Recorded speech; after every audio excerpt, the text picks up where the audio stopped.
Okay, so you've made it through another year. As we step into the new year, it's really important to refocus and recalibrate. That way we can step into the new year with clarity and focus and goals and a plan of action. And while a lot of people talk about their physical fitness goals or productivity goals for the year, not enough people talk about doing a financial reset. Like, you might be thriving, but how is your bank account doing though? And why does no one want to talk about that? If you feel like I'm calling you out right now, this video is for you. I know a lot of people probably had savings goals and budget goals for the year, but then shit happens during the year. You go on vacations, that affects your finances. Inflation was wilding out this year. That alone definitely affected everyone. Help me, I'm poor. Maybe you bought one too many things on Amazon that you didn't need, or you overspent on holiday gifts. So more likely than not, your budget probably went to hell. It happens to the best of us. But that is what resets are for. Now is your time to start fresh, a clean slate. Do not judge yourself if your money goals didn't go as planned this year. This next year is truly an opportunity to start on the right foot and be responsible with our money. Think about your big picture financial goals. Do you want to buy a house sometime soon? Do you want to become debt-free? Is there a summer vacation you're planning for? The saving for that summer vacation, it may seem like 6 months away. No, that starts now. So in this video, I'll break down a solid financial checklist to make sure you are on top of things in January and getting that bag. Also, this video I'm doing is actually part of a bigger series I'm doing on resetting all aspects of your life during your self-development journey. So check out this video I just did on mentally resetting, like resetting your mental wellness and your mindset going into January. And I will have upcoming videos on resetting your fitness goals and a fourth video on how to do a productive reset so you can just hit the ground in January feeling productive, motivated, and organized. So definitely subscribe if you want to level up on all of those fronts, and let's get into today's video. Number one is reset your budget. A lot happens in a year. Maybe you moved, maybe you had a baby, maybe you got a promotion, or you joined a new gym. Now your budget needs to be adjusted. Even if you joined a gym that's just $10 more a month, or moved into an apartment that's like $20 more a month, we are going to put that on paper and calculate and readjust. This will not be the year of winging it. Sometimes I'll start a sentence and I don't even know where it's going. I just hope I find it along the way. You know, the thing we do when we don't actually want to look through all of our transactions and subscriptions, so we kind of just say a prayer and like hope for the best. No, we are not doing that anymore. You need to look at all of your new subscriptions to streaming services, apps, all of your new memberships to gyms or Pilates classes. Add all of those things to your total sum of expenses and recalculate the budget. Look at all of those apps that you swore you were gonna use. Like, how many times did you actually watch Showtime though? Or the Peacock app or Hulu? Figure out what you actually need and what you need to cancel. If you didn't use an app or a membership even just 2 times this year, it's gotta go. Also, you need to look at your mistake spending, okay? Don't X out the video now. What's great about the end of the year is now you have a whole year of documentation of how you effed up your spending. So let's take a look, shall we? Look at all of those months of Uber Eats overspending. You need to look at least 3 to 6 months of your past credit card statements to get a real idea of what you're overspending on and where you blew your budget. Because facing the numbers, seeing what you're actually overspending on is the first step to actually fixing the issue. Let's say you look through the year of credit card statements and you see you really overspent on bars and clubs. Now that you have that knowledge, you need to make a plan for how you're going to fix that for the next year.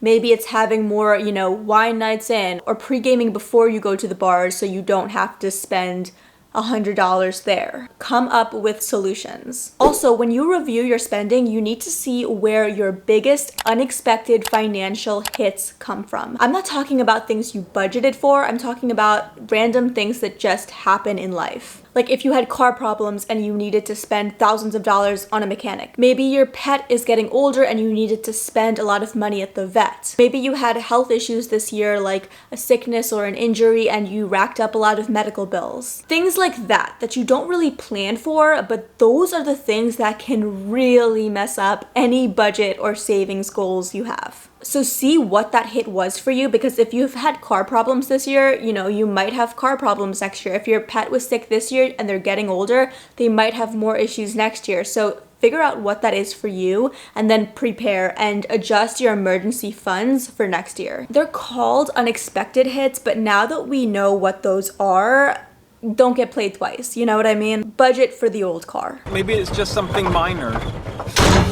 Also, a side note, I highly recommend getting a money organizing app like Mint. Yeah, you can go through a whole year of credit card statements by hand, but apps like Mint will literally break down for you by category what you're spending the most money on and make things super simple. Moving on, number 2 is look at your savings. What was your savings goal for this year? Did you meet it? If you passed it, maybe set a bigger goal for next year to really challenge yourself. If you came short of your savings goals, you need to either adjust your budget or adjust the savings goal. So let's say if you wanted to save $5,000 this year and you only got to $3,000, you can do one of two things. One, realize that maybe $5,000 is out of your reach right now and pick a more realistic goal. Or you can go ham and say, no, I'm definitely hitting 5,000, and then readjust your budget and see where you can cut costs so that you can hit the mark for next year. And if you didn't have a savings goal this year, that is your homework. Write down, literally, digitally, or on a piece of paper, a realistic number that you can save. And I know everyone's circumstances are different, but a general rule of thumb is if you can save like 20 to 30% of your income, that's considered good. Number 3 is look for more beneficial accounts. Okay, so what do I mean by that? Where are you saving your money? If you're saving your money with banks like Wells Fargo or Bank of America, you probably have an interest rate of 0.1% on your savings. A bank paying you an interest rate on your savings is their way of showing appreciation that you're keeping your money with them. And if it is a 0.1% rate, they don't appreciate you that much. So shop around for high yield savings accounts. These are banks that will pay you upwards of 3% on all of the money you have with them. And banks are constantly changing their interest rates, so if you haven't already shopped around this year to see what's on the market, now is the time to do so.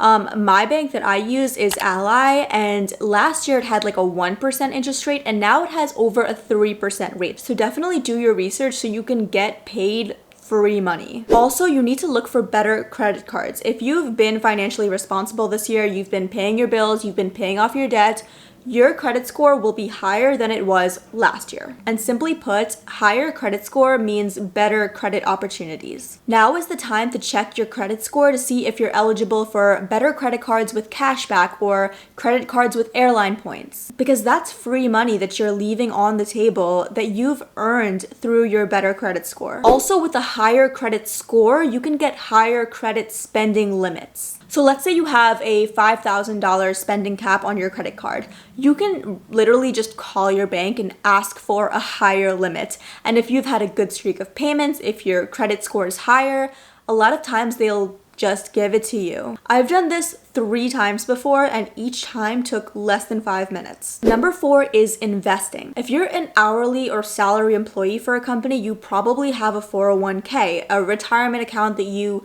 contribute money into every month. You contribute a certain amount of your paycheck, and a lot of you guys watching, you probably got a raise this year or a promotion maybe, so you definitely want to update the percent that you're contributing, not even by a lot. If you are contributing 3%, try 4%.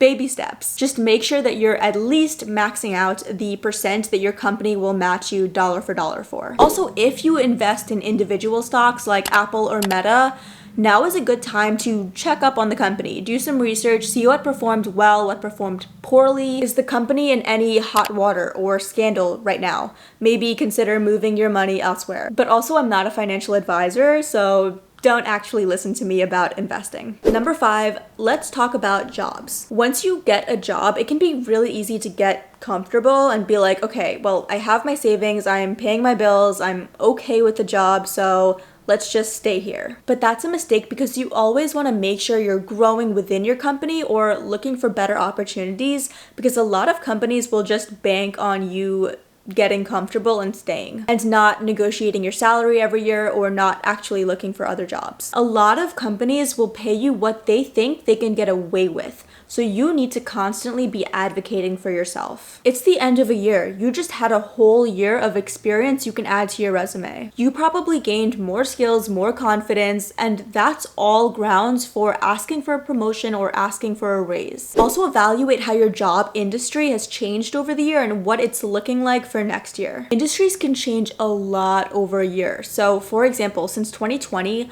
a lot of manufacturing companies have been hiring a lot more people in the US instead of outsourcing internationally. That means if you have manual labor skills like electrical wiring or construction, you have a lot more leverage because you have a lot more job opportunities and you're in demand. Same with nurses, same with teachers. There's a huge demand for those positions right now. So know where your job stands in the market so you can use that knowledge to get your worth, get more money. Moving on, the sixth way to financially reset for the new year is to take stock of all of the dumb shit that you accumulated over the year. We as humans love things. We love collecting things, accumulating things, hoarding things. So what rubbish have you accumulated over the year that you don't use and don't need? If it's a gaming console or like your 40th pair of Gymshark leggings, what can you sell? Everyone waits till the spring to do spring cleaning, but now is just as good. Think about what you have and don't need that other people might want, because that is straight money into your bank account.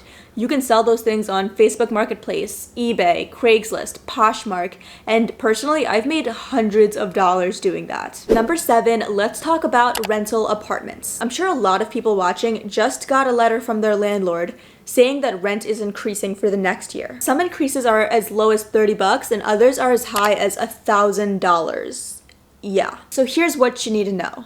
Apartments tend to be cheaper and lower in demand in the winter. As the temperature drops, so do the apartment prices. This is because most people aren't interested in moving in the winter, like the weather's bad, school is still in session. So people who end up getting apartments from December through March end up getting the best deals. So now's the time to either move or see if you can negotiate with your landlord, because right now is the time that most landlords have the least amount of interest in their places, so now you have the most leverage because they really need the people that they do have. It puts the power in your hands for the next few months. And that's a smooth transition to my next tip, which is negotiate everything. How much is it? $8,600. We will give you $10. Your phone bill, your cable bill, your rent, your car insurance, your credit card rates, your credit card spending limits. Negotiating even just $10 here and there can really add up, and instead of thinking about it like, okay, there's gonna be $50 more in my savings account every month because I negotiated this, think about it like someone's literally handing you $50 every month, because that's essentially what's happening. Okay, and the next section of my video is called Take It or Leave It. I'm gonna give you like really quick suggestions that you can either take or leave. It's not something you need to do. Like, you need to subscribe if you wanna level up your bank account, your mindset, and your body. It's advice you can take if you want. See the difference? Okay, let's go. Number 1 is dry January. So January is the perfect time to scale back and kind of go in hibernation mode, because everyone already spent way too much on holiday gifts. Everyone needs to like chill with credit card swiping. It's cold outside. It's the perfect time to just sit your ass down indoors and not spend on anything. No Amazon purchases, no Uber Eats, just for 1 month. You got this. Number 2 is if a month feels too long for you, try a no spending week. So a lot of people feel like when they have a budget, they're just restricted for eternity.